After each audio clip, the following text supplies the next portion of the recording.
Ladies and gentlemen, welcome back to Anything Blows. My name is Andrew Dika, and today I'm proud... Anything what? Anything Blows. Anything blows, I like that. Thank you, bro, and I'll tell you the story where that came from. I appreciate that.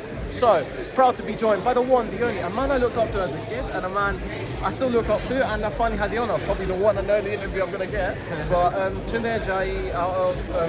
are you out of Ilford or South London? No, that's Adam, but I'm really the south side. South side. But East London. I want to say the man that runs the box up gym. Nah, definitely not. That's Steve and his sister. Yeah, Stephen and Nana and the lot. But I want to talk about it here. I've supported Joel from the get-go. I've seen him in the gym, and it takes several years for a fight to get on stage, to get to a promotional contract. He was with Queensbury within the 3 years since 2022, making his debut on the Denzel Bentley Morrison undercard. He's now finally got his attention. I always said to him, bro, when are you going to be on the press conference? Bro, when are you going to be on the table? And he finally got his spotlight, and he's finally here tomorrow night, OVO Wembley against Lloyd Germain, former two-time champion, and coming off 2 losses. What do you see about him? But he's 2 great guys. Great step up for Joel. One that I feel that he's fully capable of putting on a spectacular performance.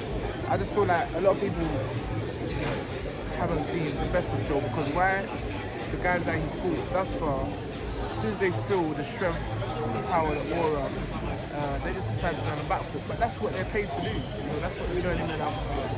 I even hate that word. Yeah. I just like, but those particular fighters are paid to do. I know when you see a fighter that's coming to try and test Joe, that's when everyone's gonna, and he's got the perfect platform, the perfect stage. I can't wait, I'm excited. And that's what I said, it's a good one. Looking at his last opponent, I believe he could have, and not could have, it's not for me to say, but John Henry Mascara, watching him around the small hall scene.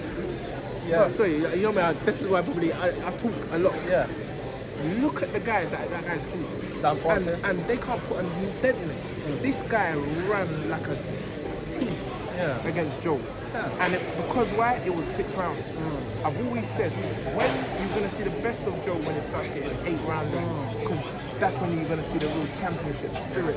And remember, he's in the embryonic stage of his career, he's still progressing. So guys like John Mascara, you've seen the guys, what he's been in with. Guys that are heavier, guys that got more amateur pedigree. Drawn them and beaten them. Drawn them and beaten them. So, and dropped a couple of them. So, Joe'll show you he's over there. And I don't want to go for a prediction. Obviously, it's more about showing the performance. But do you look and do you think this is his first stoppage? I only deal with stoppages. That's to me, it's like you don't go back in the barber shop and tell man you won on points.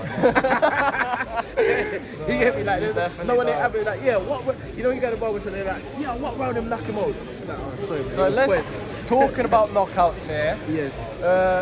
Let's go to Anthony Yarde versus Lyndon on the Tottenham Hotspur Stadium. You co-main event, by the way. Co-main event. Co-main event? Yes, sir. You support a team on that? Arsenal, man, come on. Arsenal. So how does it feel going to... I don't know, listen, it's not that deep for me. I mean, when I was more into football, probably would have been that deep, but other than my son playing football, I don't really hold a team on my heart and sleeve like that anymore. But if I'm affiliated to any team, it's always Arsenal FC. So, but going to Tottenham is going to be good.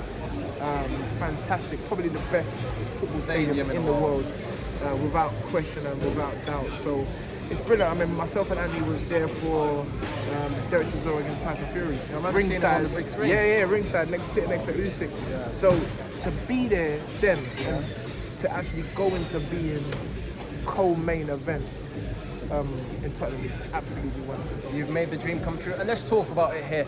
The first fight, we know what happened. Unfortunate loss, which I don't believe it should have been. Then we have the rematch, and I don't want to be disrespectful to Lyndon, but you took him out and it looked like how the first one should have gone, and now we go on to the third one. Do you think there should be a title? Because I think Anthony should have caught him when he had the IBO, and but they're going to put a title in. They're going to put a title. We asked for a title, you know, whether it's the IBO, whether it's the WBA regular belt, there has to be a world title in this. And you said you only deal with stoppages. Do you see a big stoppage here?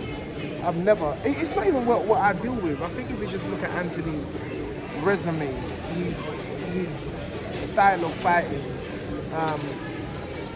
his mindset is always to be exciting. Yeah.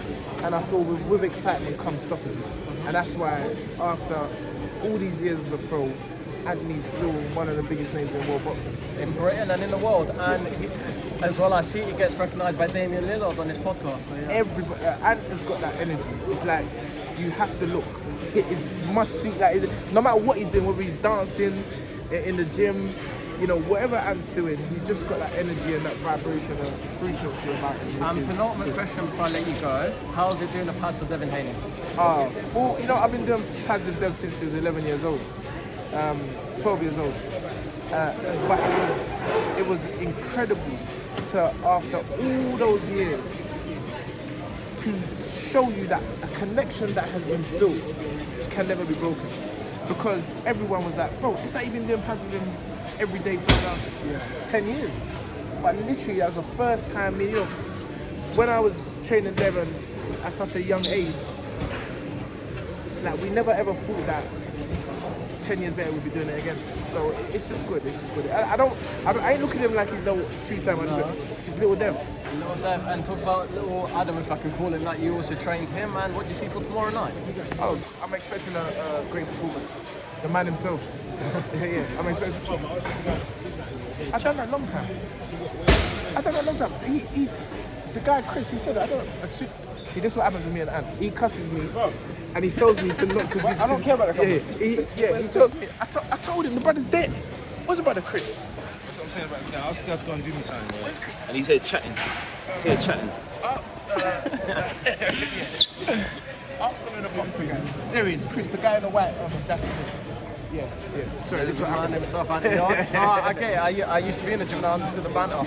By the way, Adam has eaten prediction. Yeah, Adam, everyone knows, you know, part of the jigsaw, one piece of the jigsaw, which was the development to Adam in his career from a young kid.